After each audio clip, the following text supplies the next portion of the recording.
Good afternoon, everyone. Thank you very much for waiting.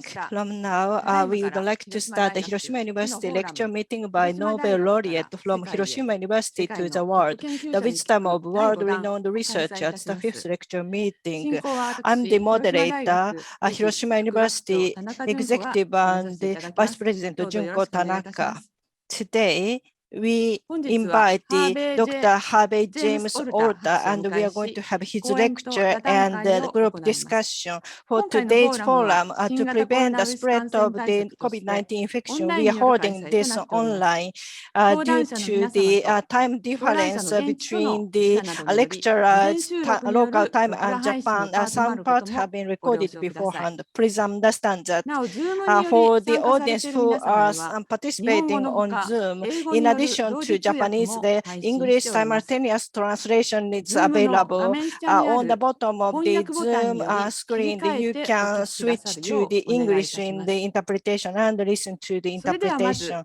First of all, Hiroshima University President Mitsuochi will give an opening remarks. Good afternoon, everyone. I am Ochi, the Hiroshima University President. Thank you very much for joining the Hiroshima University lecture meeting by Nobel Laureate from Hiroshima University to the world, the wisdom from world-renowned researchers, the fifth meeting. On behalf of Hiroshima University, I want to convey a few words as my opening remarks. Today, we invite Dr. Harvey Orta, who won the Nobel Prize in Physiology and Medicine in 2020. He is the honorary researcher of the NIH, the National Institutes of Health in the US, as well as the honorary distinguished professor of Hiroshima University. First of all, let me briefly introduce Dr. Orta. He noticed the fact that there were many patients who had developed non-A, non-B hepatitis after blood transfusion and identified the presence of new virus. This virus was later named as Hepatitis C virus, HCV.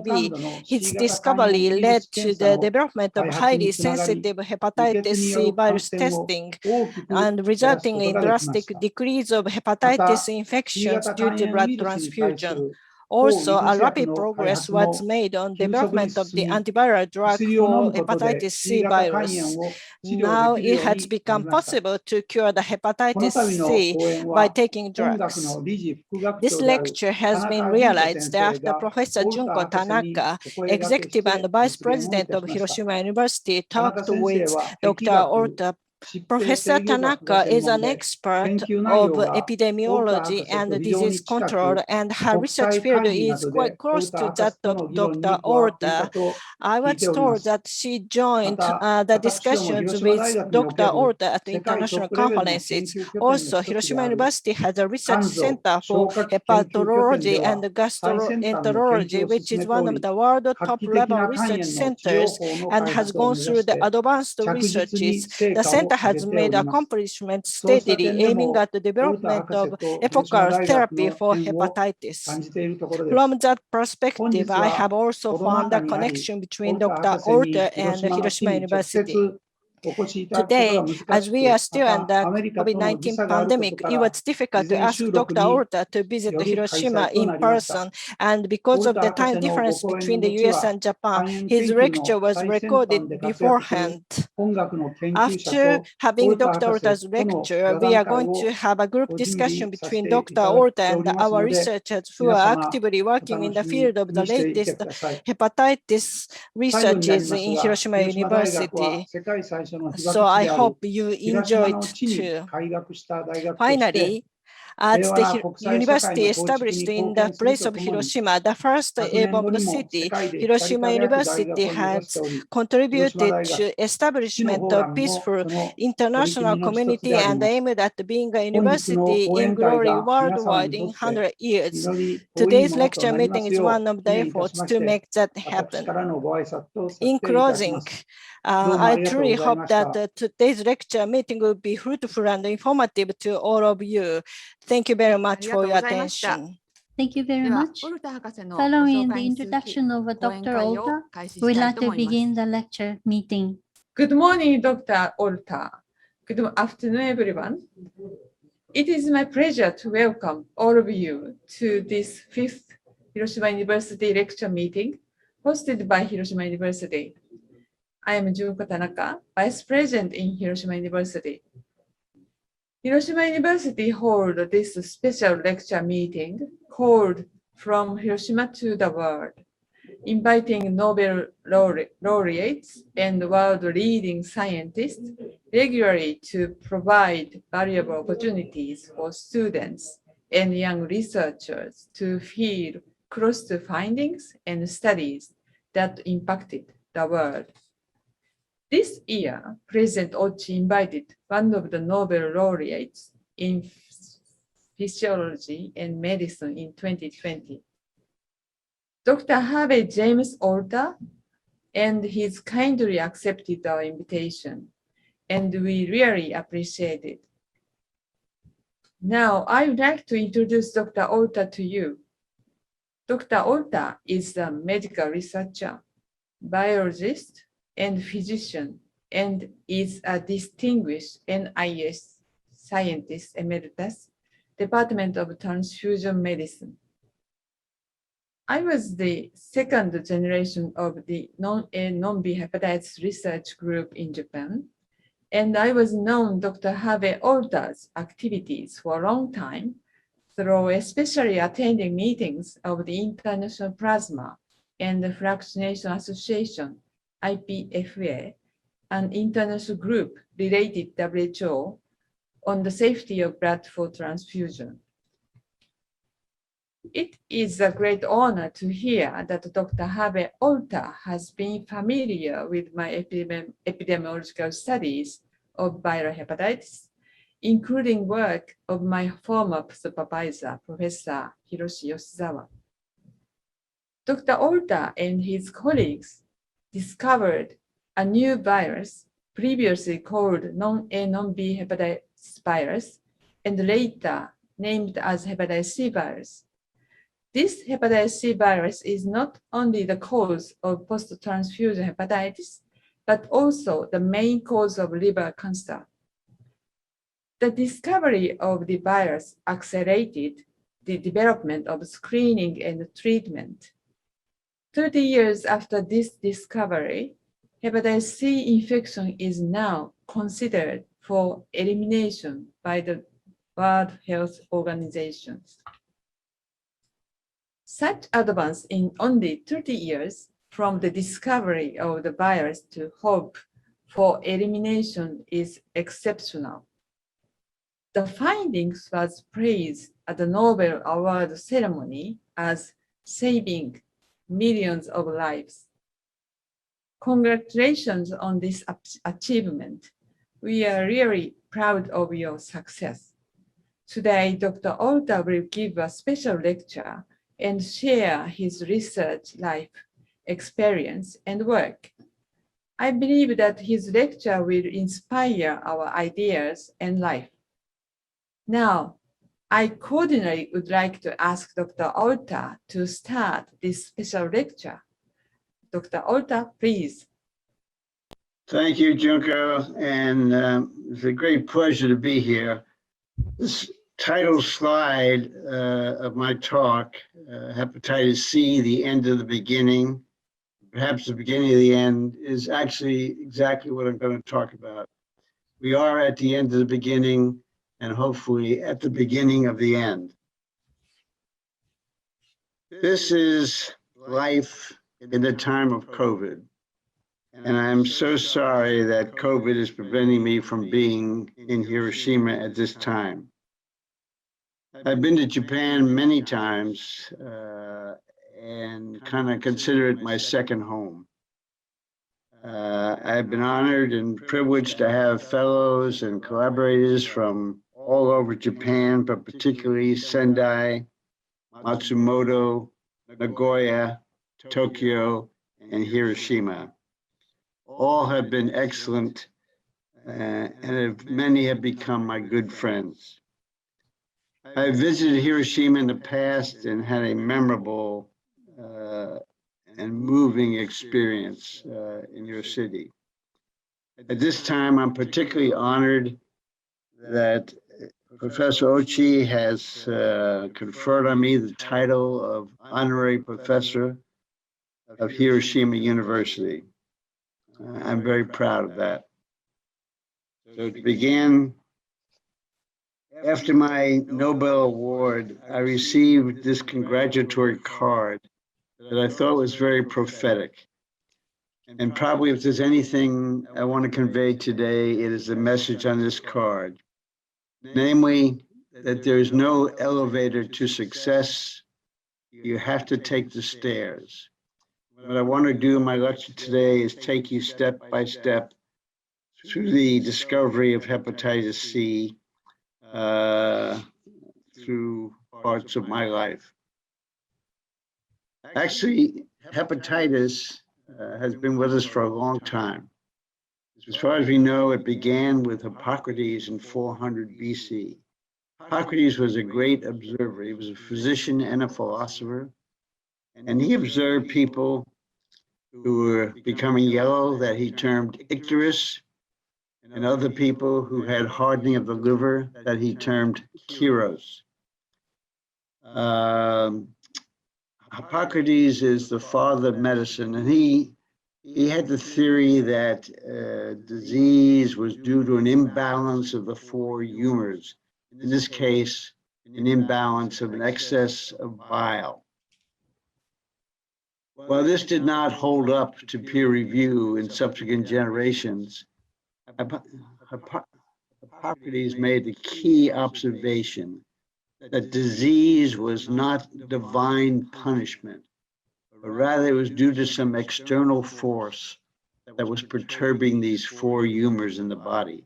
He didn't know about viruses, he didn't know about infections, but he knew that something was coming from the outside and it was disturbing the body. This was indeed profound. Nothing much happened over the next 2,000 years, except that there were many wars. And during each war, many combatants came down with yellow skin and the symptoms of hepatitis.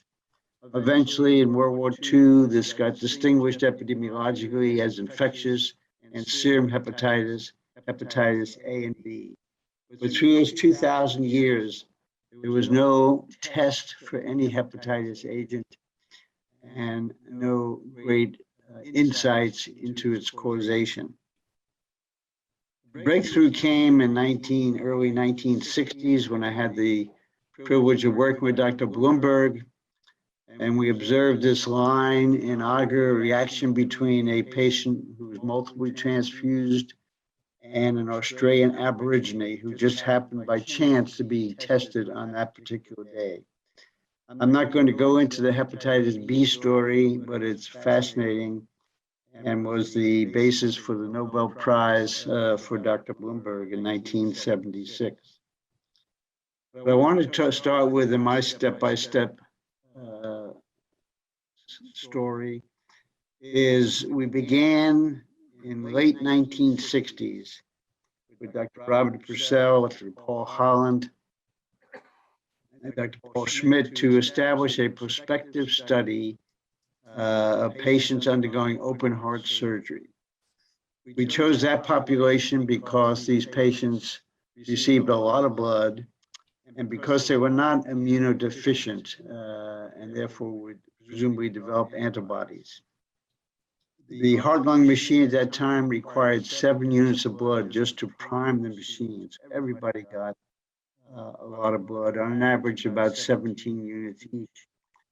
The key was this was a prospective study. We sampled patients before transfusion and every 1 to 2 weeks post-transfusion, froze these samples away, and also saved the donor samples where we could. The only way we could establish hepatitis was to measure the ALT, what's called then the SGPT, and shortly thereafter we had the first generation test for hepatitis B.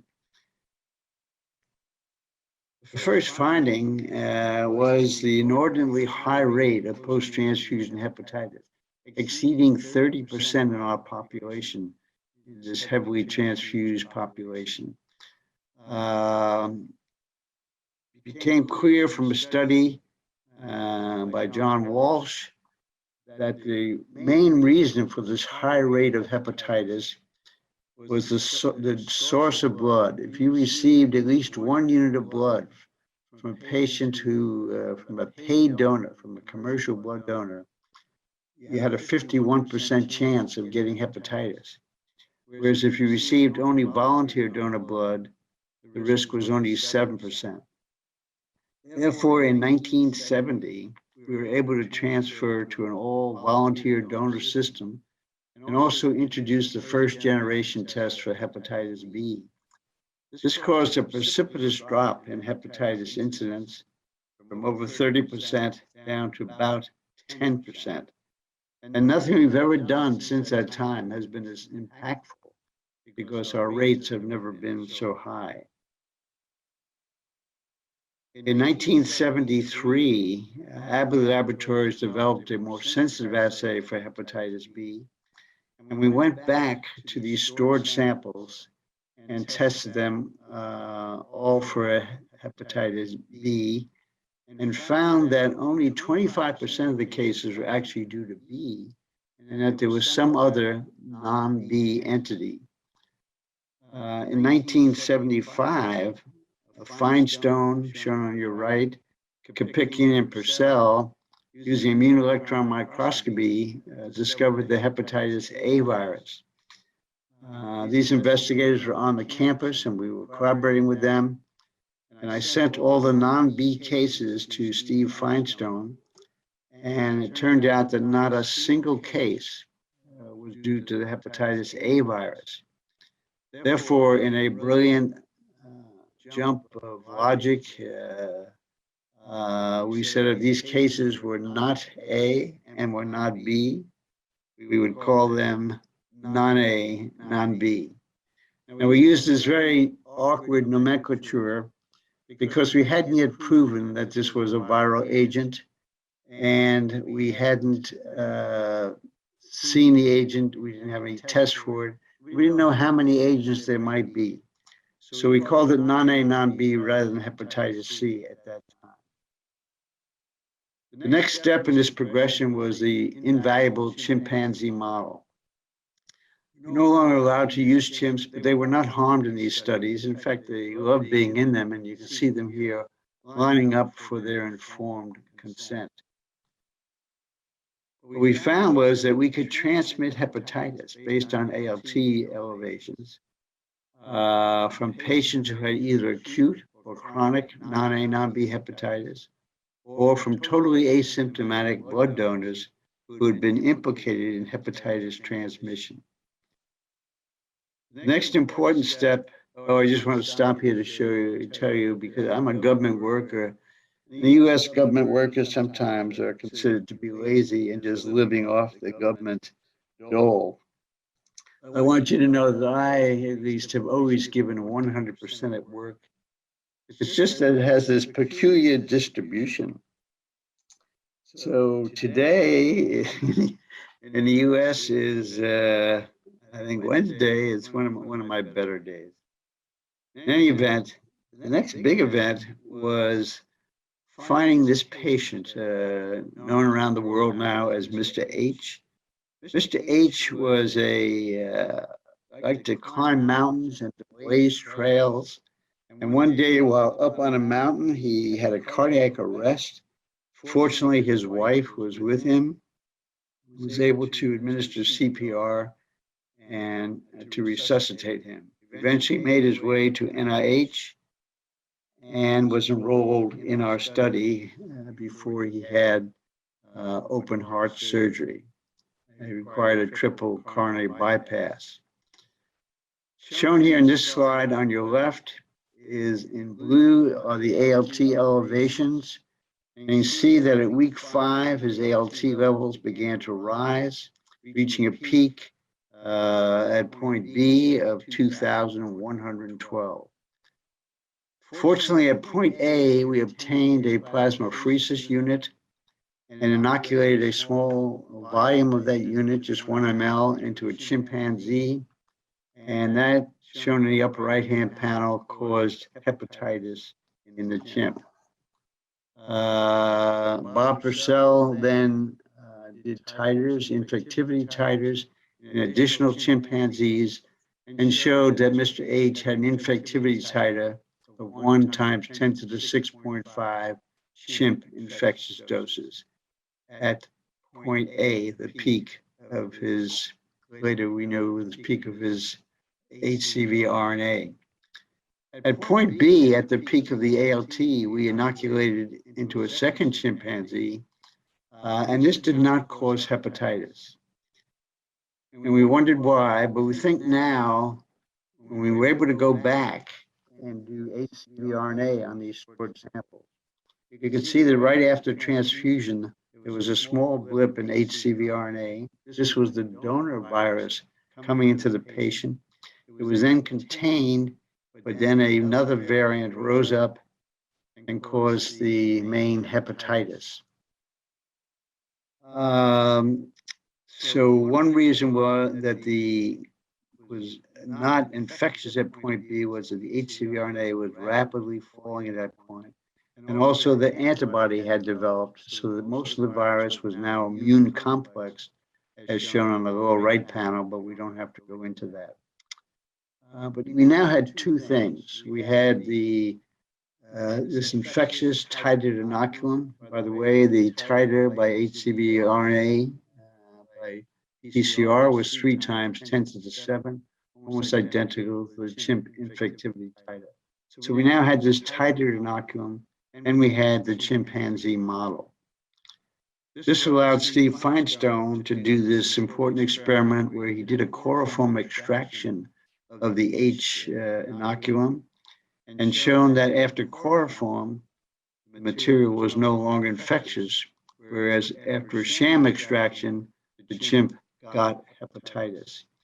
So this said that there was a central lipid in the envelope of this non-A, non-B agent, which helped to classify it, as you'll see in a moment. We then did filtration studies, and by taking the filtrates and inoculating those filtrates into a chimpanzee, we could tell where viral infectivity stopped. We knew the virus then was somewhere between 30 and 60 nanometers. Thus, we could hypothesize that the non-A, non-B agent was a small lipid encapsulated agent of about 30 to 60 nanometers. This narrowed down the viral class to being either one of the small RNA viruses, the alpha or flaviviruses at that time, being in the hepatina hepatitis B group DNA viruses, or the delta agent, but we had a lot of evidence that this was not related to hepatitis B. So it was going to be either a new viral class or one of these small RNA agents. It was Dan Bradley at the CDC who first said this was most compatible with non-A, non-B being a flavivirus, as it eventually turned out to be. Now, we kept trying to find a specific assay for the virus, but were unsuccessful for many years. But during that time, we were able to look at the clinical consequences of non-A, non-B hepatitis, which many thought was just a benign transaminitis. With the liver unit at NIH, we did initial biopsies in 39 patients. And you see that most of them had very mild disease, but 10% already had cirrhosis, and 13% had what was called chronic active hepatitis, which might progress to cirrhosis. We then did repeat biopsies at varying intervals and showed that while most patients were stable or even improved over time, another 25% went on to develop cirrhosis. Thus, we had 8 out of the 39 patients, or 20%, who evolved from non-A, non-B hepatitis into cirrhosis, a number which is really held up over the decades, and it's somewhere between 20 and 30%. But we also found that 3 of these patients died of liver failure. 3 others had severe liver disease when they died of their underlying heart disease. So we now knew that we had a serious progressive disease that can lead to cirrhosis and liver-related death. So we kept looking for this test. So we tried everything: serologic, enzymatic, radioimmunologic, early molecular biology, and still could not elucidate the agent. It was that time that I wrote this poem of frustration called "I Can't See the Forest for the HBAGs." I think that I shall never see this virus called non-A, non-B, a virus I cannot deliver, and yet I know it's in the liver. A virus that we often blame, but which exists alone by name. No antigen or DNA, a little test to mark its way. A virus which in our confusion has forced us into mass collusion to make exist just by exclusion. But is it real or an illusion? Oh, great liver in the sky, show us where and tell us why. Send us thoughts that will inspire us. Let us see this elusive virus. If we don't publish soon, they're going to fire us. Well, this poem presented at a national meeting, I think, was the impetus for the Chiron Corporation to clone the non-A, non-B agent. So shortly thereafter, Michael Houghton and his group at Chiron took serum from infected chimps from the CDC and from some human patients. They pelleted the serum or the plasma, then took the pellet, extracted the RNA, reverse transcribed the RNA into cDNA, cut that up with restriction enzymes, and then importantly used a newly discovered FOS GT11 expression vector, which when it infected E. coli would not only carry the genetic information, but would express any protein that was coded by that gene. The E. coli then grew an agar and were then lysed and absorbed onto filter paper.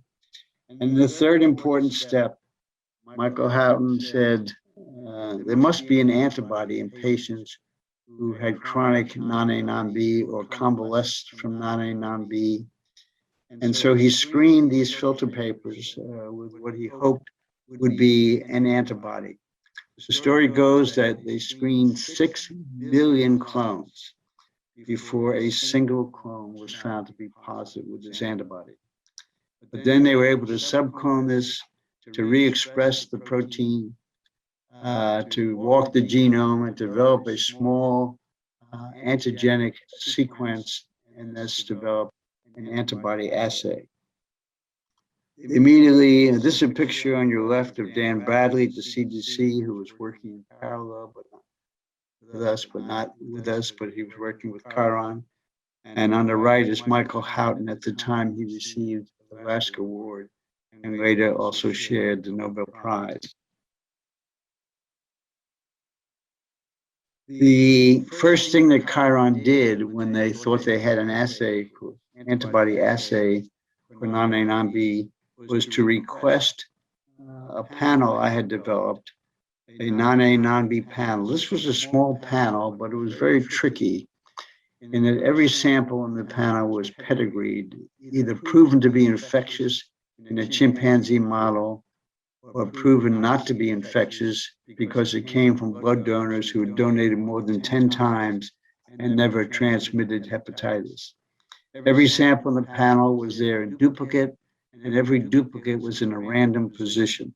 19 other laboratories who claimed to have a non-A, non-B assay failed this panel, but Chiron hit it on the head. They found that 3 patients with chronic non-A, non-B hepatitis were positive in 6 different samples, random positions. They also found 2 implicated donors to be positive in 4 different positions in the panel.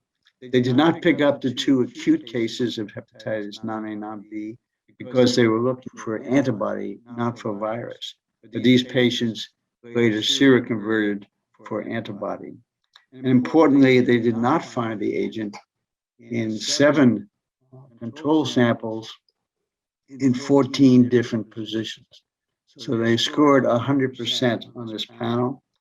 And then I used their assay to look at 15 of our best non-A, non-B cases.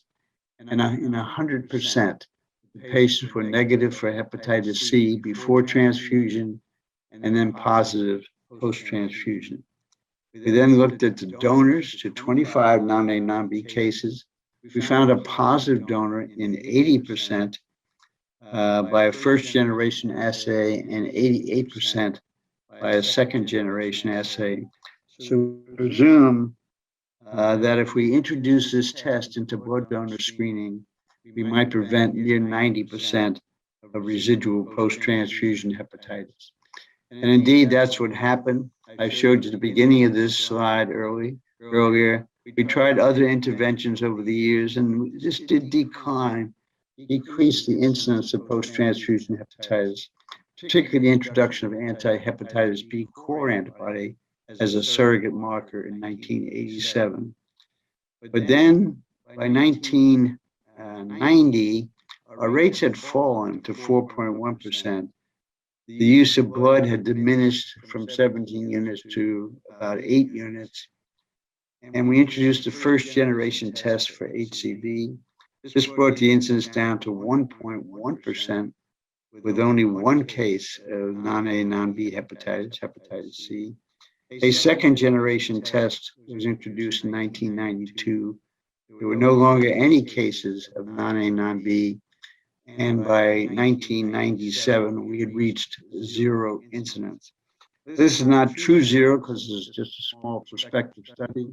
But it's now estimated that the risk of hepatitis C from blood transfusion is about 1 in 2 million. So we came from 1 in 3 prior to 1970 down to 1 in 2 million by 1997. It's estimated that in the US alone, transfusion may have transmitted almost 5 million HCV infections in the 2 decades from 1970 to 1990. In contrast, HCV testing probably prevented another 2.4 million transmissions in the next 2 decades from 1990 to 2010. Now, this is that same slide, just with this big downward arrow, just to show that this is not only the story of post-transfusion hepatitis, this is the story of my life. And you can see both transfusion hepatitis and my life are on this very steep decline. But I'm happy to say that hepatitis has reached near 0, and I'm still here talking about it. So I'm going to switch gears now. Because we have, with that slide, reached the end of the beginning, the elimination of post-transfusion hepatitis, discovery of hepatitis C, great assays for that agent. Excuse me.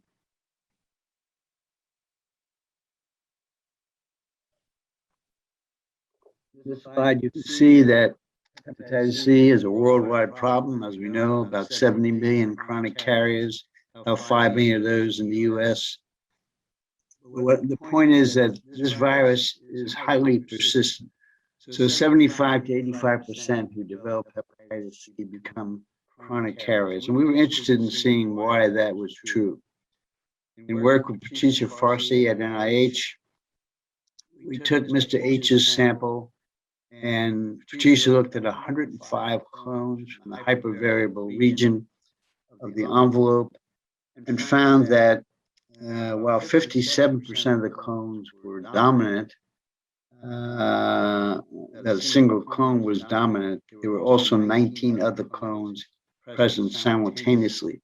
So that even if one developed a good antibody against the dominant clone, any one of these other agents already present could emerge and take over dominance and persist the infection. Another study to show that, again done with Patricia Farsi, looked at 4 different time points along the ALT curve and showed and did 10 clones at each of these points.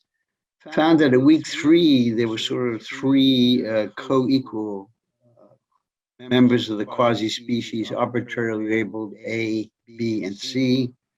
That by week 8 now, D had become the dominant strain, but there was also E, F, and G. That by week 13, you can see that A was still present, but no longer dominant. There's also HIJK-LMNOP. And by week 16, continued evolution all the way up to the letter U. So this is the evolution of the viral quasi-species. Any one of these variants is already present and can become the dominant strain. So this quasi-species nature of hepatitis C is a key reason why it's so difficult to develop a vaccine for this virus, and a key reason why it is a persistent agent. Another reason is that the immune responses, the T cell responses, are important, and shown here in the study by Wertheimer, not in my laboratory. If you look at patients who have recovered from hepatitis C, they have good T cell responses by the ELISpot assay, both CD4 and CD8. But if you are chronically infected, these responses are not detectable. No different from a normal person who does not have hepatitis C. So what we know now is that the viral load somehow blunts the CD4 and CD8 responses. It doesn't eradicate them, because once they recover, these responses come back. In looking at the clinical aspects of hepatitis non-B or C, we found 3 major patterns.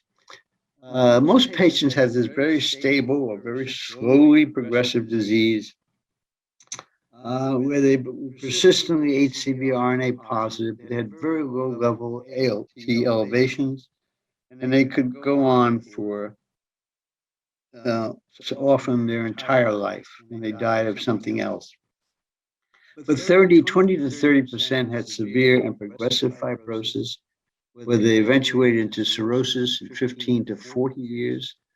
And in a 5%, less than 5% had this rapid course, where they could develop cirrhosis in 5 to 10 years. We now think that these patients probably had coexistent NASH or unexplained or alcoholic hepatitis. But the main group we deal with now is this middle group, which is 20 to 30%. To show you the difference between those who had slow progression and rapid progression, Tricia Farsi did this additional study where the slow progressors, shown in yellow, you see early on had that rise or initial infection, but then would contain that infection and almost eradicate the virus, but not quite. And then a new variant would emerge to give you chronic hepatitis C. In contrast, those who had rapid progression never had this early immune containment. They stayed with high levels of Hcv Rna from the beginning throughout their course. Rapid progressors also were found to have high levels of MCP1, monocyte chemotactic protein. This is a pro-fibrogenic chemokine that attracts stellate cells and then is again produced by the stellate cells, setting up the cycle of stellate cell activation, MCP1 production, and collagen deposition, leading to progressive fibrosis. In contrast, the slow progressors have increased levels of interferon gamma and MIP1 beta, and these are the good cytokines that diminish inflammation. I want to show you one study relating to hepatocellular carcinoma, study we did with Yasu Tanaka in Nagoya, and Dr. Mizukami, who at that time was in Nagoya also. These two investigators are experts in molecular clock analyses. They looked at the predominant genotype in Japan, genotype 1b, compared that with the US genotype 1a. And what the molecular clock does, it allows you to look at when a particular genotype emerged from a common ancestor, and then what is spread within a given population. Well, you can see in Japan, genotype 1b first emerged in 1880 and was quite stable until the 1930s and 1940s when it began to rise precipitously. Well, we know that Japan in the 1930s and 40s was at war, and we're learning now that maybe the cause of spread of hepatitis C was the use of amphetamines by soldiers going into battle and sharing needles.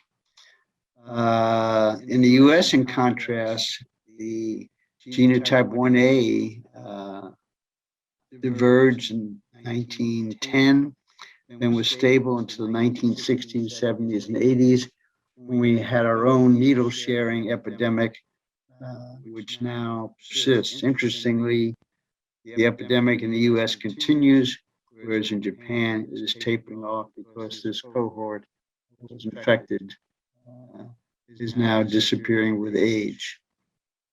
The important point of this slide was there's a 30 to 40 year difference in these two curves. The investigators in Japan have always said, well, the important point is that the rates of hepatocellular carcinoma in Japan are 8 to 10-fold higher than those in the US. And Japanese investigators always said, it's just because we've had this virus longer than you have, and you'll see that with time, your rates of hepatocellular carcinoma will also increase. Well, that's what's happening. In this study by El Sarag at Baylor, you can see that if you compare late 1970s with late 1990s, there's been a threefold increase in the rates of hepatocellular carcinoma, age-adjusted rates in the US, and that this is all due to hepatitis C, not to B or other causes. It was said in 2009 that if there's no change in the standard of care, that the total number of patients with advanced liver disease and hepatocellular carcinoma would increase by fourfold. Important, the key statement is assuming no change in the standard of care. Fortunately, there has been a major change in the standard of care. We now have these wonderful direct-acting antivirals, which have cure rates of 95 to 98%, in many studies 100%. So we can now cure virtually everybody with hepatitis C and prevent this progression. So how you look at hepatitis C is kind of whether you see the glass as half full or half empty. If you see the glass as half full, you can say that with cure rates now approaching 100%, from this time forward, once HCV infection is identified, no one should develop cirrhosis or die from hepatitis C sequelae. But if you see the glass as half empty, you realize there's still hurdles to HCV eradication. First is that it's estimated that only 50% of cases have been identified. It's probably even lower if you go throughout the world. Many people with hepatitis C remain unidentified. So that's one thing. Next is the access to treatment, because even among known carriers early on, only the minority were able to get treated with these DAAs.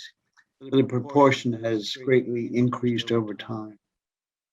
And lastly, it was the cost. The drugs were incredibly expensive. This was a big impediment to treatment. It still is an impediment in the developing world. But we have the means. We have the drugs that can cure. So cure is no longer a matter constrained by science. It's a matter of dollars and the will to make it happen. So we can consider, can HBV and HCV actually be eradicated? With HBV, the course is clear. We have a very good vaccine that can prevent disinfection, prevent the sequelae of hepatitis B. We also have nucleotide and nucleoside inhibitors that can bring the viral load below detectable and therefore prevent transmission. So B is a matter of getting the vaccine out there to more and more people. To eradicate hepatitis C is more difficult. We sort of need a little miracle. But there are elements of this miracle that are can be tackled. We talked about B, but what we have to do is we have to detect these large numbers, these millions of people, of HCV carriers who don't know they have HCV. We have to do this through massive global screening with tests that are inexpensive and can be used in the field. Then we have to give these drugs, and I envision that we would test the patient in the office or in the field, and immediately, if they're positive, using these rapid tests, immediately give them the first month or 2 month supply of the medication. Need to penetrate the population probably by 90% to get eradication. So what we need now for this miracle is the political, the corporate, the philanthropic, and the moral will to make it happen. I think it will happen.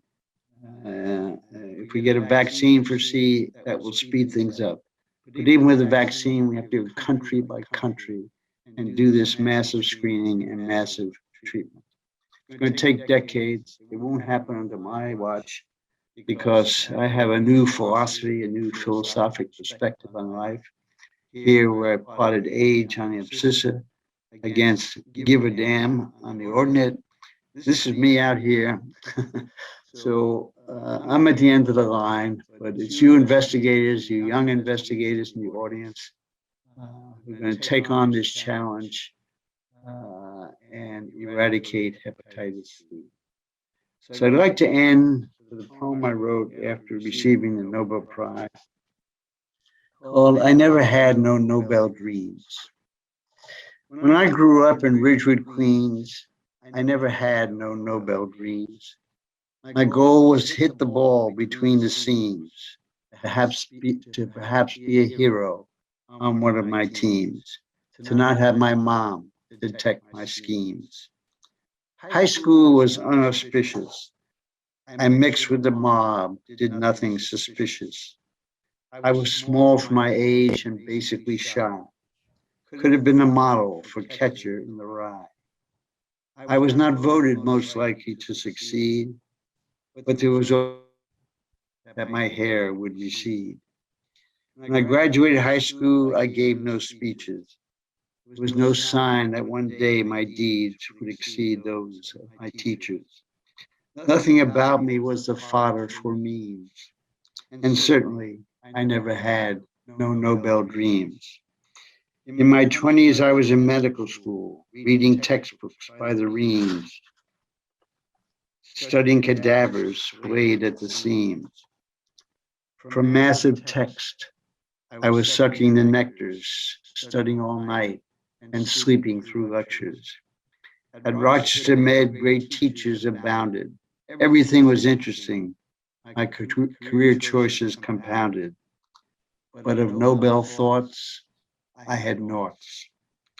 Then came marriage and baby screams, my first house secure in its beams. I was ready to take on whatever life deems. Children growing, my career flowing, lots of patience, lots of teaching. Deep research seemed beyond my reaching. Nobel aspirations, no one was preaching. That an Aboriginal antigen I had observed in my youth was linked to hepatitis B by Blumberg the sleuth. Of hepatitis viruses, we were discerning the truth. For me, a chance to return to my NIH roots. Non-A, non-B arose from long prospective studies. I tracked this agent along with bright NIH buddies. And with Chiron's coning of C, they came the safest of bloodies. With this, my career advanced, but Nobel dreams I never chanced. And now my non-Nobel dream has unfolded. With new credentials, I'm suddenly emboldened. 1,000 congratulatory emails my computer uploaded. But from Nobel aspirations, I was not truly molded. I expect any day the Karolinska will have unmolded. And I will be the first laureate to have his medal ungolded. Have the King of Sweden say, from Malta we must hold it. Get the medal back before he has sold it. This award has given my life a massive shakeup. My heart and my mind are having a breakup. Strange forces are scrambling my genetic makeup. Though the leaves of my life, age will soon rake up. I'm happy to be where I am, because in life there's no makeup. From this Nobel dream, I'm afraid to wake up. Thank you very much.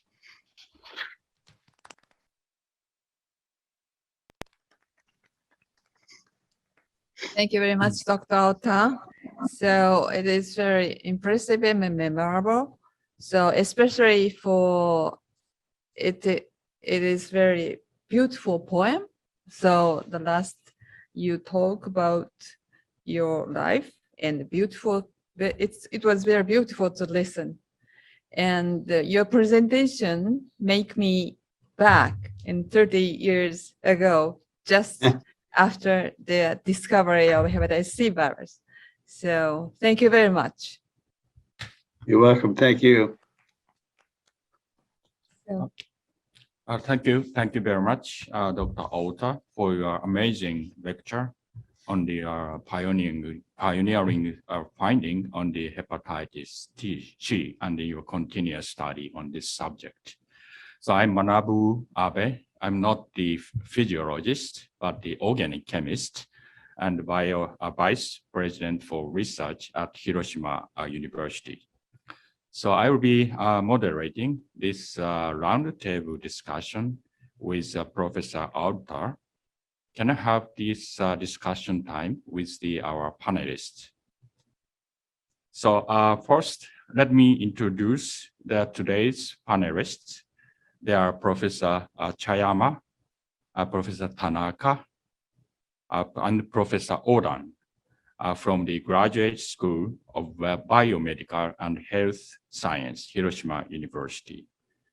They are all specialists in the study of the liver. So I would like to ask our professors to introduce yourself. First, Professor Chayama, please. Good morning, Dr. Ota. My name is Kazaki Chayama. I'm very honored to have the opportunity to meet a renowned scientist like you. I have been a professor of Hiroshima University for over 20 years, conducting clinical and research on hepatitis C. As you probably do not remember, I actually sent you an email about 12 years ago, asking you to give a lecture in Hiroshima. This is because the Ministry of Education, Culture, Sports, Science, and Technology of Japan, Next Japan, has solicited a program to fund the recruitment of Nobel Prize class scientists.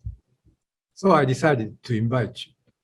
You couldn't come to Hiroshima due to the tight schedule. But if you were in Hiroshima at that time, I must have been honored to have spotted and invite a Nobel Prize scientist. I'm very grateful to be able to talk to you today. Thank you very much. Thank you, Kazi.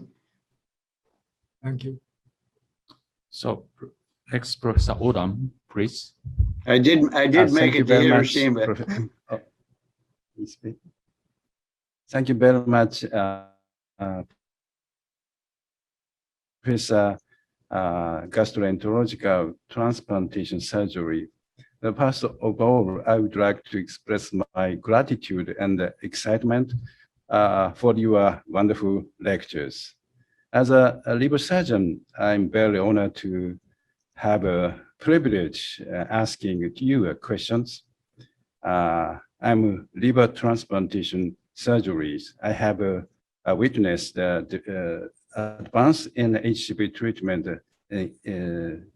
that cured, saved many patients who need liver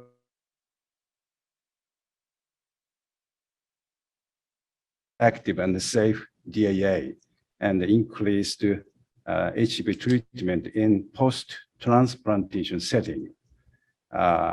Now people are interested in the transplantation of HCV viremic organ in HCV negative patient. I think that's increase the transplantation rate and probably decrease the wait list mortalities. But intentionally transmitting infectious disease in a patient probably have practical and ethical implications.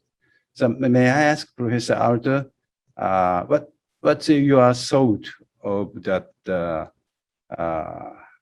HCV viremic organ transplantation in HCV negative patient? Yeah. I mean, it's amazing to even think that we would consider doing that. Before the direct-acting antivirals, you, of course, would screen the liver donors for hepatitis C, and if they were positive, you would not use them. And now to think that we have drugs that are so good that you can be confident that you can infect a patient almost purposely and know that you're going to cure them in 8 weeks or 12 weeks, it's just remarkable. I think this is now accepted practice here in the US as well as in Japan and other places. I think it's a great advance. It has shortened the wait list. And transplant has been a great bridge to saving many lives. People who would have died of hepatitis C are now living with new organs. So I congratulate you on that. Thank you very much. I think we would like to start the practice of the use of HCV viremic organ. Thank you for your comment. Thank you. Thank you very much. So, Professor Tanaka. Yeah. So now, I'm now is a professor of the epidemiology and the infectious disease and control in Hiroshima University. So I'd like to say about the post-transfusion hepatitis C in Japan. Since 2013, we cannot see any case in whole Japan after the transfusion. So more than 9 years, so we don't see any case in post-transfusion hepatitis C. So it is very remarkable progress in hepatitis C infections. So I'd like to talk about this issue to you. And is there any questions? So, Are there any questions from the questions? Can I comment on that, Junko? Yeah. You know, going way back, back to the Bloomberg days. Yeah. Dr. Bloomberg worked very early on with investigators in Japan, and the first use of hepatitis B surface antigen, then called the Australia antigen. And I remember that was with Dr. Oda's group, and Dr. Okochi was, I think, Okochi was his main collaborator. And then I had many interactions with Dr. Nishioka. Yeah. And he was sort of the transfusion expert in those days. And so Japan was right at the forefront of hepatitis B testing.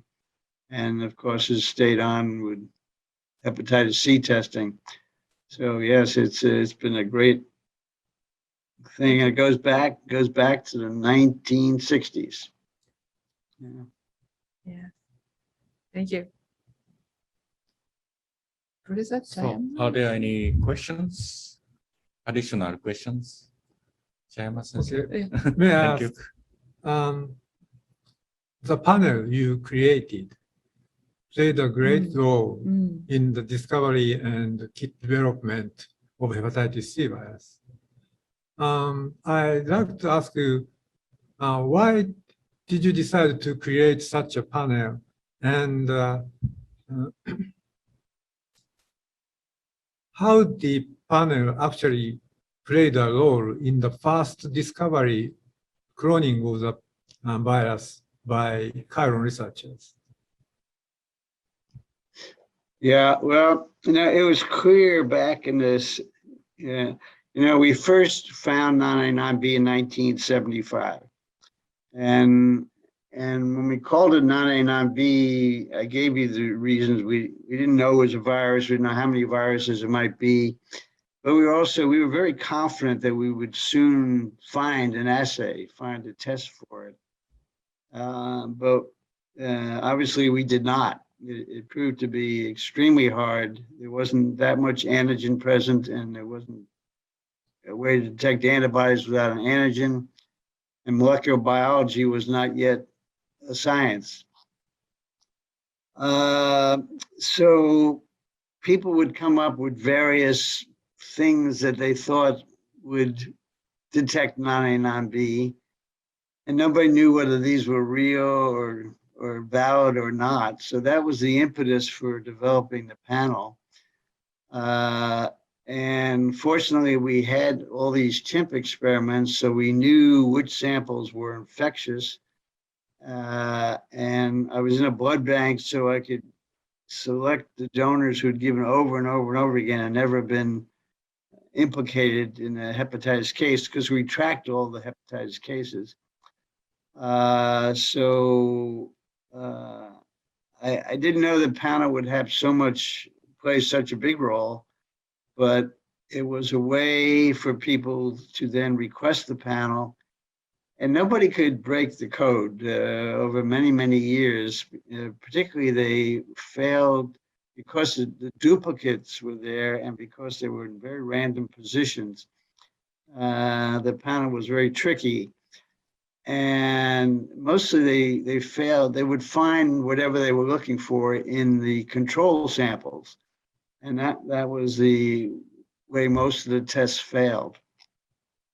So in fact, when Chiron asked for the panel, and I sent it to them, and then they sent me the results the next day, I didn't even look at them, because I wasn't expecting a positive result. And I'd seen so much failure. And so they kept calling me to look at give them the results. So I finally did break the code, and they did so well on it. So, but we just needed some way to evaluate these many assays that proved to be false assays. I think that's great that in the absence of molecular biology, you created a very robust panel. So it's really great. Thank you. Thank you. One more question? Yes, sure. Okay. So you showed that the mortality of liver cancer in United States is still increasing. Maybe you said in your presentations. So, and also you showed the time difference of the prevalence of hepatitis C in Japan and in United States is some kind of so-called time difference, 20 years or some others. So in Japan, and the mortality of liver cancer peaked out at 2002. So now we have the mortality of liver cancer is now decreasing. So my question is, in United States, the mortality of liver cancer is still increasing. Is it not peak out? What do you think about your estimations? I don't have the numbers. I have the studies by Dr. El Sarag that show the increase prior to direct-acting antivirals, but I'm sure the rates are coming down. The only reason why anybody would progress now to cirrhosis and cancer is that they haven't been identified as having hepatitis C, or they haven't had access to the drugs. So I think the rates will continue to come down as we cure more and more people. In my own small study of HCV positive blood donors, we've had a few deaths from hepatocellular carcinoma out of, let's say, about 200 people. But almost everybody else has been cured now. It's incredible to see this cohort where virtually everybody has been cured if they got the treatment. So it's a very wonderful time, and I really do think if we could really get a good rapid test and the price of drugs drop down, that you could go country by country and eradicate hepatitis C. And Egypt, that had the highest rates of hepatitis C, has virtually eliminated that virus now. Just by that method, test and treat. And Brazil is trying to do that now, and there are many task forces that are fostering this kind of country by country eradication. It's a hard process. It's very labor intensive and costly, but it can be done if you have the will. And treating hepatitis C, as expensive as it was, has been shown to be cost effective, because the cost of liver transplantation and the cost of treating a patient with cirrhosis is exceedingly high. So we want to put Dr. Odan out of business by not having any more end-stage liver disease from hepatitis C. Thank you. Thank you very much. Is there any questions? It's okay. So, Dr. Ota, although the time is limited, but I have several questions to you. From the question is coming from the young scientist. Could you accept our question to you? Surely, yes. Thank you very much. So, I used to be a young scientist. Thank you very much. So I selected about 5 questions from many questions from young scientists. So first one is, what do you think is important for a researcher? This is very simple but a difficult question. Yeah. Well, for a young researcher, there are many elements that are important. I think it's a tough road, truthfully, to be successful in research, but it's so worth it. It's so exciting along the way, even if you don't reach the ultimate endpoint. The journey is exciting, and the life you'll have will be continually interesting.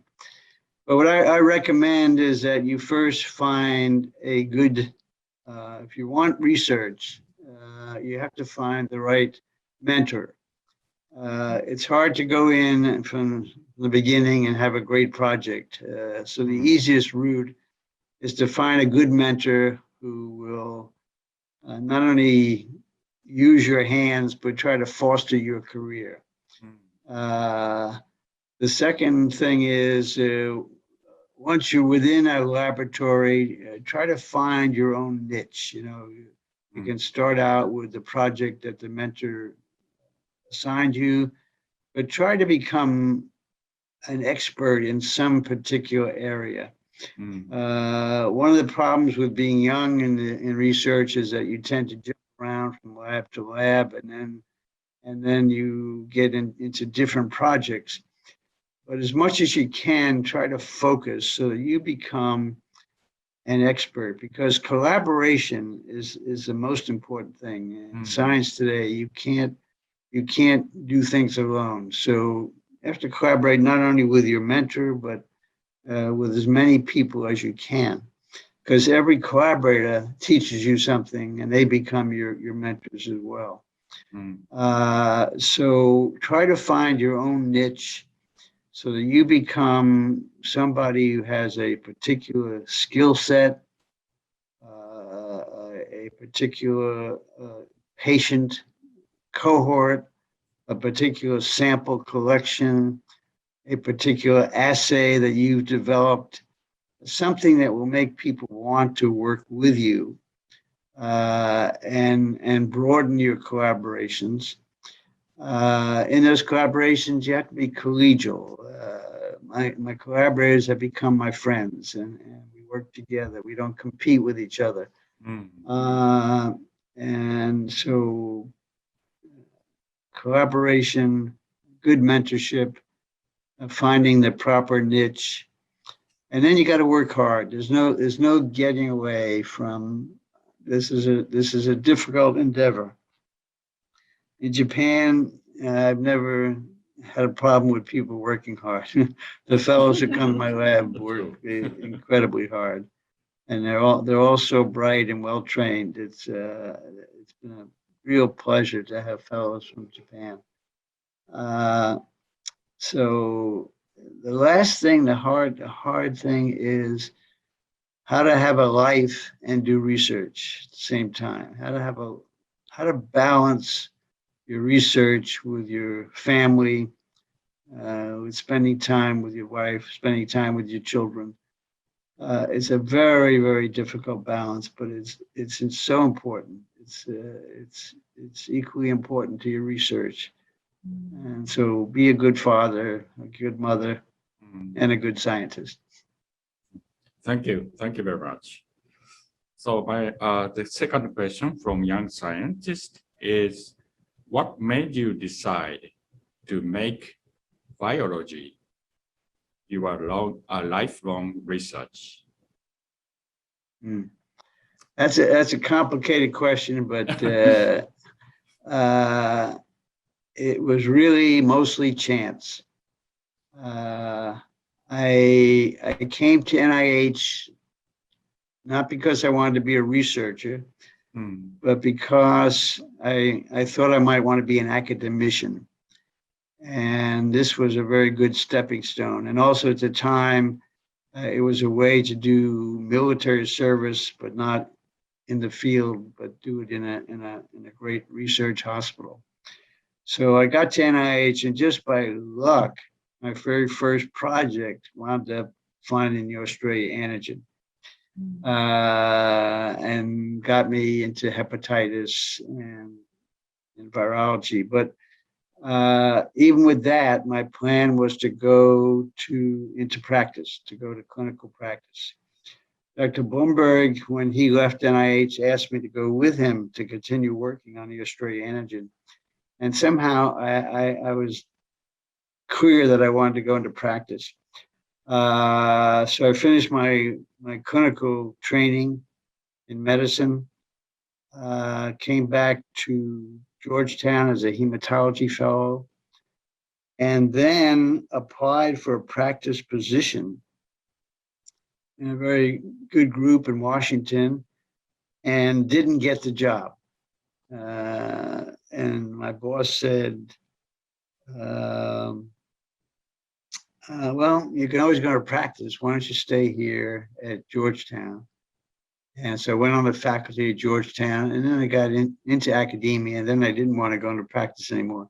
But there were two critical events, and neither one of which could have been predicted. If I had not been drafted into the Army and was able to go to NIH instead, I probably would not have been a researcher. I definitely would not have been a researcher. If I went into the Army, I would have been a clinician. Secondly, if I'd gotten that job that I wanted, I would have been in practice. But I didn't. And so life, you never know where your life's going to go. So when you're young, just keep your options open. But you have to be a little bit lucky. You have to be at the right place at the right time. So nobody knows future. So the third question from the young scientist is that what books or people influenced you when you were a student? Well, in retrospect, I had a wonderful biology teacher in high school that made biology my favorite subject. Medical school at University of Rochester loved it. Every topic was interesting. It made me think about being an academician, not at that time a researcher, but I did research as a student. Interesting. I won't go into the study, but tried to publish it even in the Rochester Journal, and it was not accepted. but the first of many rejections. But it gave me a little feel for research, but NIH was the turning point. Getting into a place like NIH where science and research were priority one. That to be an environment where you allowed time to do your research, where you had support. So find the best place for yourself if you can. But I wasn't, any science genius. My poem indicated I wasn't on a path to a Nobel Prize, and I wasn't any science genius or genius of any kind. But I worked hard, and you have to work hard, study hard. Thank you very much. So the fourth question from the young scientist is: what were the times when you felt like you are going to fail in your research? What did you overcome it? That's a very interesting question. Everybody does fail at some points, and things don't go right. But I was doing really clinical research, and clinical research is long and tedious. You don't get rapid answers, but you're likely to get some answer if you're following patients, because you're studying a disease, and you're likely to make some observations that could be important. If you're doing bench work, well, a lot of experiments are going to fail. And I learned from Dr. Blumberg the power of persistence. He was a great hypothesizer, and he had this wall in his office where he would write down, this is my hypothesis. This is what I'm going to do to prove it. Then that fails. Okay, well, this is now my new hypothesis. And this is what I'm going to do to look at that. And he had this whole wall full of these things with many, many failures. But he kept at it. So the Australia antigen could have been easily dropped as just a finding. We had this antigen and we don't know what it means. We thought at first, in fact, it might be related to leukemia because it's prevalent in the leukemia population. But Blumberg just kept at it until again, a lot by chance, the link to hepatitis evolved. It's a very interesting story.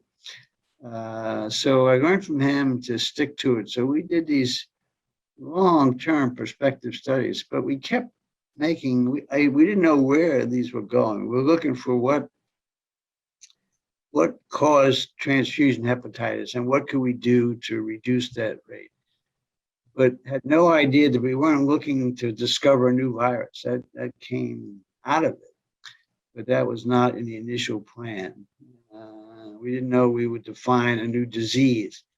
But you just keep at it, and along the way you make these interval observations and you publish those. I don't know what happened there. I lost the screen, but anyway, you make these interval observations and that keeps you going, and that tells you what to do next. And then you find something else that tells you what to do next. So you don't have to plan out your whole life. You just do it in steps. So remember my first slide. It's a step-by-step process. Yeah, right. There is no elevator to success. Yeah, right? no elevator. Right. Yeah, that's good words. So the last question from the Young Science is going to the recent issue, coronavirus. So what do you think is the most important issue to overcome the new coronavirus infections and how to solve it? Yeah, well, bad question, sorry, but okay. Well, obviously I have no solution, but this is an infection that could have been stopped much earlier. If governments and people had done the right thing when the virus first came out, if people had done what was recommended, wearing masks and not being in groups and self-isolating, I think the epidemic could have been stopped even before we had any vaccines.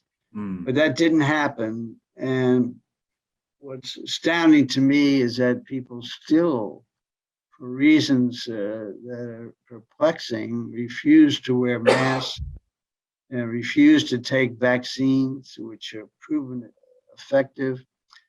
A very big, in the US, a very large population refuses to do the right things, and that's keeping the infection going. So fortunately now more and more people are getting vaccinated. In the US, I don't know the status in Japan, but I know in Africa, it's still, the majority have not been vaccinated. So if we could really do universal vaccination, these messenger RNA vaccines are very good. If people would wear masks, and not congregate in bars and things like that, where transmission occurs. This Delta agent is highly infectious. So even if you've been vaccinated, you can get reinfected, but you don't go on to bad disease. So the answer is old science, epidemiologic science. Listen to the CDCs. Do what you're told. Take vaccines which are proven effective. That will end the infection. You reach herd immunity, but you need human compliance. So it's very frustrating the way it's rolled out. Thank you. Thank you very much. So finally, this is a request from me. Could you please have a short message to young researchers? Well, I'm sorry, I've lost the screen here, but can you see me? Yes, I can see you clearly. Okay, Yeah. okay. I can hear you clearly. Okay. Well, I think I've given my message to young researchers. I think in life you want to have a job that you enjoy, a job that brings you gratification and is interesting. And medicine, whether clinical or basic, is just intrinsically interesting. There's so many questions to be answered. There's so many questions that keep evolving. The more you learn, the more questions there are. There's so much technology which is allowing you to answer these questions. So it is a great field to be in. It'll give you a lifetime of satisfaction that you did something worthwhile. And so I would say pursue it. And you can do this in many fields, but to me, the medical fields, the science fields are the most interesting. So stay with it, work hard, get a good mentor, find your area of expertise and stick to it. Right. Collaborate and love your family. Yeah, thank you very much. So, Harvey, thank you very much for your kind message and then contribution to this special lecture tour in Hiroshima universities. Dr. Orta, thank you very much for your lecture. From now, President Ochi will confer the title of Honorary Distinguished Professor on him and give letter of gratitude. To the audience, have you enjoyed the special lecture by Dr. Orta? Dr. Orta won the Nobel Prize last year, recognizing his great contributions to progression of research and medicine. I have conferred an honorary professor of Hiroshima University on him. Now I want to read out the letter of honorary distinguished professor accreditation here.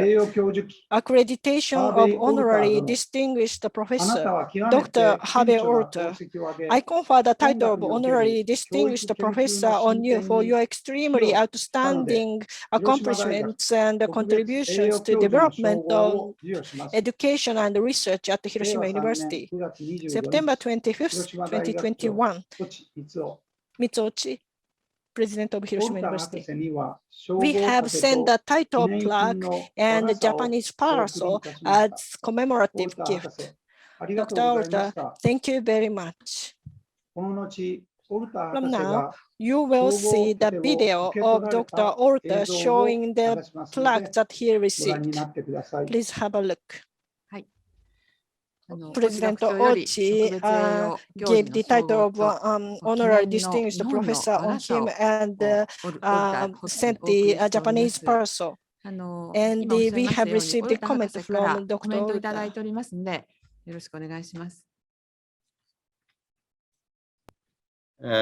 It was a beautiful, first of all, this was totally unexpected. I received this beautiful plaque that they said I was honorary professor at Hiroshima University, Dr. Ochi, and it was a total surprise, a great honor, great privilege to receive that. I'm very, very appreciative. In addition, the university sent my wife a parasol. That was the most beautiful I've ever seen. It was so magnificent. We're trying to find a place to hang it up as an ornament in the house rather than use it as a parasol. It's absolutely gorgeous. So I thank you for that as well. Been a great privilege. If you want, I can go get the plaque. Take me just a minute. You want to wait for that or not? Yes, we can wait a bit. Yeah, if possible. If Thank you possible, very much. Thank you. Sorry.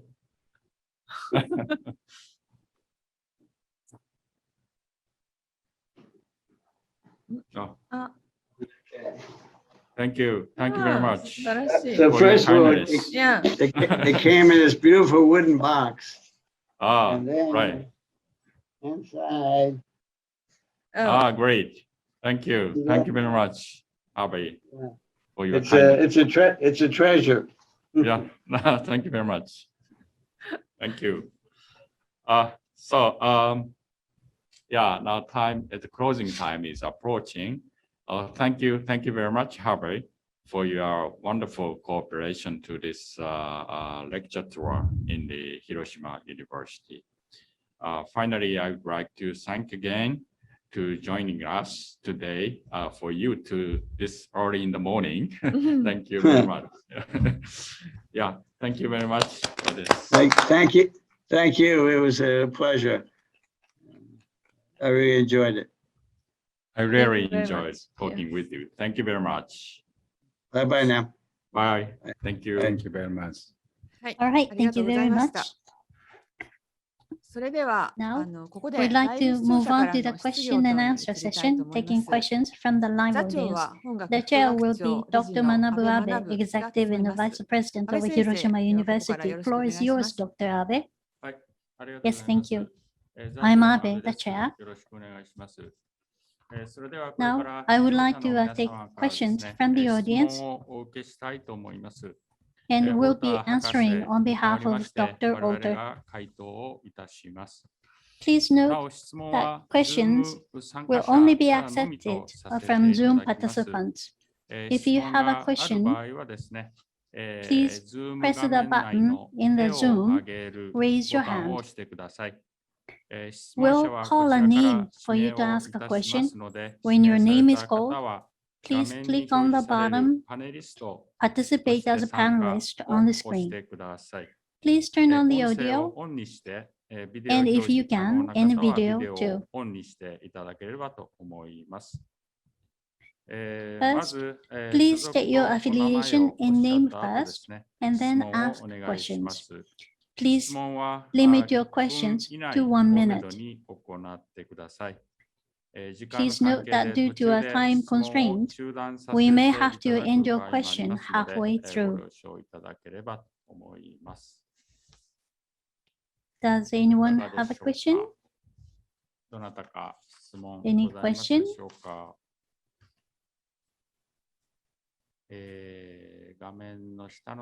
On the bottom of the screen, there is a button, raise your hand. We would appreciate it if you could let us know by using it. Please feel free to ask us. There are some high school students here, so if you have any questions, please feel free to ask. We would welcome them very much.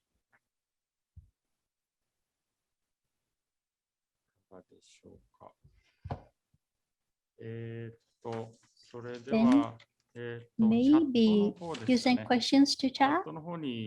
We received one in English in the chat room. I would like to introduce it myself. I would like to ask Dr. Oda to answer as far as you can. The question in chat is from a person named Sepana Bama. Is that right to pronounce? This is a question for Dr. Harvey. What is the best strategy to control HCV infection leading to liver cirrhosis in developing countries where it remains a huge problem? So this is a very important question from the audience. So can I, Dr. Oda, have some comments on this question? Yes, if I am Dr. Art, I will answer this way. At the Q&A session, Dr. Art said that there's no elevator to success. And he also said that if you do the clinical research, you will not have rapid answers. So I think you should not give up the problem you faced. And I know DAA treatment is a very powerful treatment cures many people and probably completely cure HCV. But because of financial problem, this therapy will not be spread in the developing countries. But education, development education, and probably social system will be very important. And I think epidemiology is also very important. And again, step by step will be the very good word for you. Could I answer for you, Dr. Balma? プロダン先生、ありがとうございます。Dr. Barma, it's okay for you. It's okay for you. Okay, thank you very much. Okay, thank you very much. それでは他にですね、 any other questions do you have? Very basic question would be fine. So if you would ask us the questions, that would be great.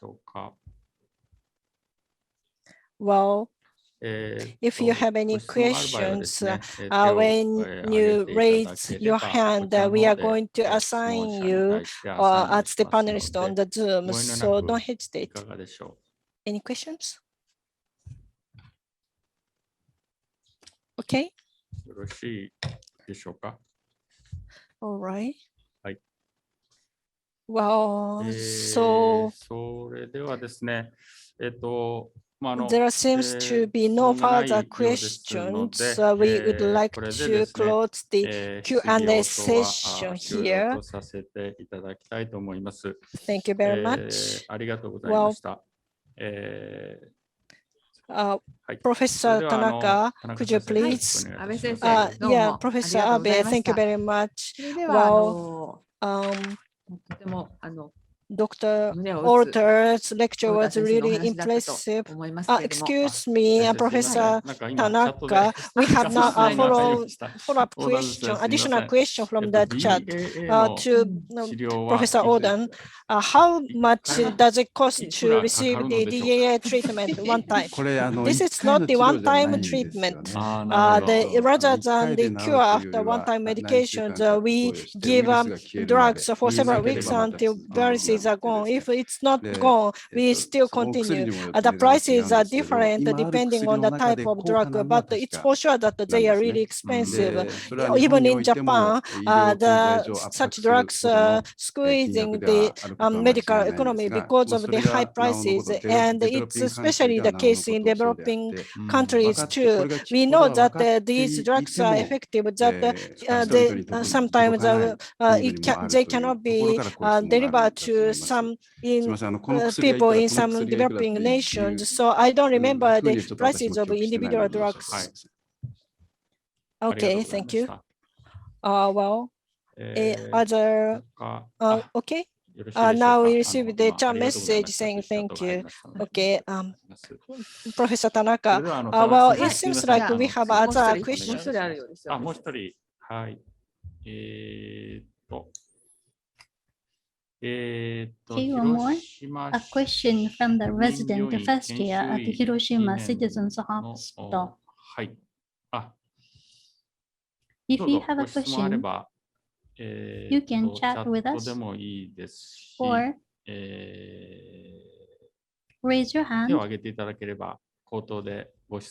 Then you can ask us verbally.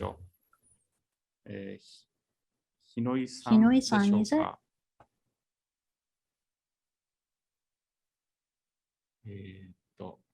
If it's difficult to raise your hand, we can chat. Oh, thank you very much. Dr. Tanaka, Dr. Oden, did you have a turning point in your research career? Dr. Tanaka, what do you think? Turning point in your own career? Something you can think of now? All right. When I first started my research in my 20s, the hepatitis C virus had not yet been discovered, and I didn't even know about what the virus hepatitis was. In 1989, the very year when Dr. Alter and others did cloning of a hepatitis C virus, my predecessor was assigned who was researching on the virus hepatitis. Since then, I've been engaged in the research of viral hepatitis. It has been 30 years. If I were to say what was a turning point, I would say that it was my first encounter with the hepatitis virus, and I have been working on it ever since. In that sense, hepatitis C is the disease that I've been involved with from the first time it was first discovered to the point where currently the prospect of its eradication is being discussed. It is a disease that I feel very attached to. Thank you. Dr. Odan, how about you? Yes, rather than a turning point in my case, every time I encounter a patient in my clinical practice that I unfortunately could not help to cure, I continue to think of a research as a way to provide better medical care to the next patient.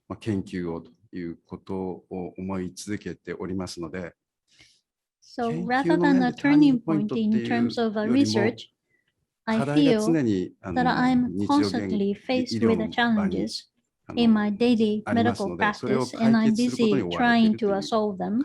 There are a lot of things that don't go well, and more often than not, they don't go well. But I still think it is important to never give up, as Dr. Ota told us. As Dr. Ota said, rather than just doing this and that for the sake of achieving this or that, it is important to always try your best to find something new or to somehow create something new. That resonates with me very much. That's right.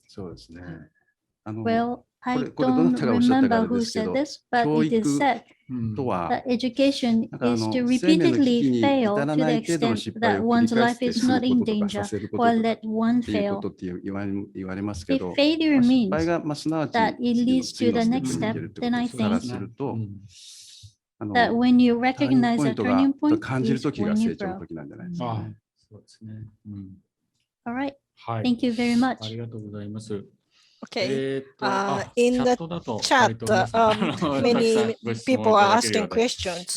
Well, this is a question from Naito-san. Do professors think the viruses are the evil harm? And what's your intention for doing the research of viruses? That's the question. Well, first, do you think viruses are the evil? Oh, well, what to say? Viruses. I have been looking at the Hcv and Hcv, now the COVID-19 viruses, and looking at the viruses, they seem to have the wisdom and repeating the mutations and coexist with humans. I don't think that viruses are totally bad. Professor Oda, it's related to the immunity system. Through the interferences each other, we can build the harmonious relationship. So I don't think that viruses are totally bad. Okay. Professor Oda, what do you think? It's a difficult question. Yes, it's a very difficult question to answer. It's necessary for the evolution of humans, for coexistence and co-prosperity. If we haven't experienced anything useless, the viruses might be necessary for humans' evolutions. But looking at the issues we are facing immediately, they are the evil. Yeah, from the collective and long-term perspective, there might be a positive opinion about the viruses, but as an individual, yes, I really would like to contain them as much as possible. I'm the expert of the transplantation, so as a result of Hcv and Hcv, the patients had the hepatic failure. After transplant, they are getting better, but the virus infection comes back. It's very hateful condition. However, Hcv was identified tested and the drug is available, recurrence rate has reduced significantly, and the patients are getting better. Overcoming the vicious virus is really extraordinary thing. But what the meaning of the viruses in the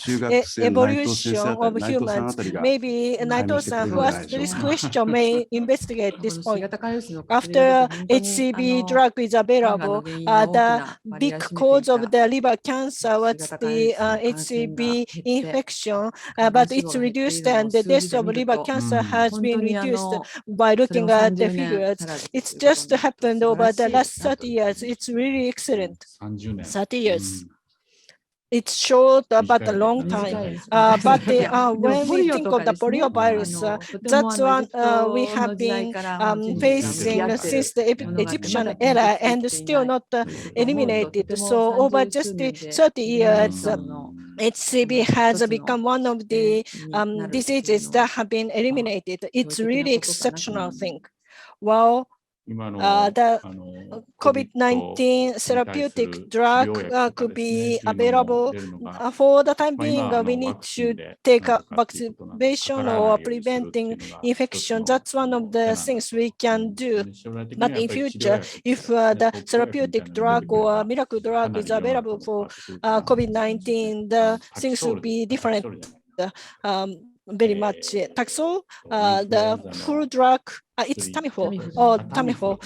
Yeah, if we are going to have the drug like Tamiflu, the things will change a lot. Yes, that's right. All right, thank you very much. Okay, we see hands up. Is it Mr. Zaima?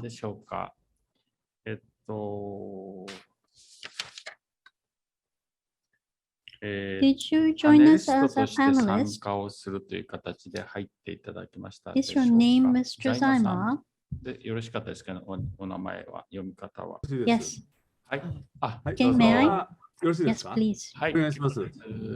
I am a student at the Graduate School of Letters, Hiroshima University. I am doing research on Japanese history. In my case, I am able to find materials and make discoveries in a short period of time. But in your case of a research, you have been working for 10 or 20 years doing almost mind-boggling research. If you can make one new discovery out of many failures, I think that would be a great achievement. I would like to ask you, what motivates you to continue your research for so many years, even decades? Thank you very much for your insight. Yes, thank you. Motivation, right?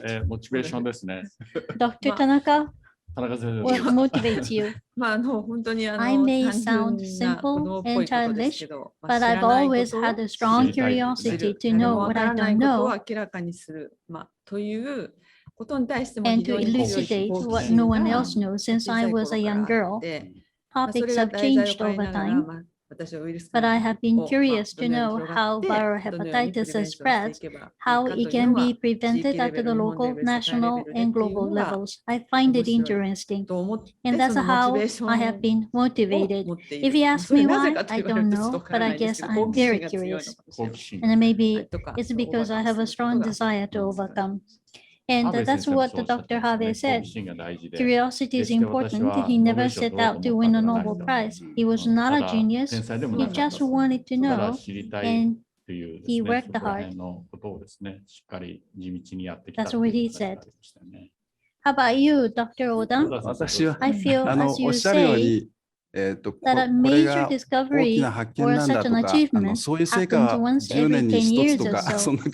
But even in the midst of a series of failures, there are some failures that become a stepping stone to the next stage. And I feel joy in that. I am happy in that I have learned that this path was not a right one. And I'm moving forward while sharing this feeling with my collaborators. So it is not so painful.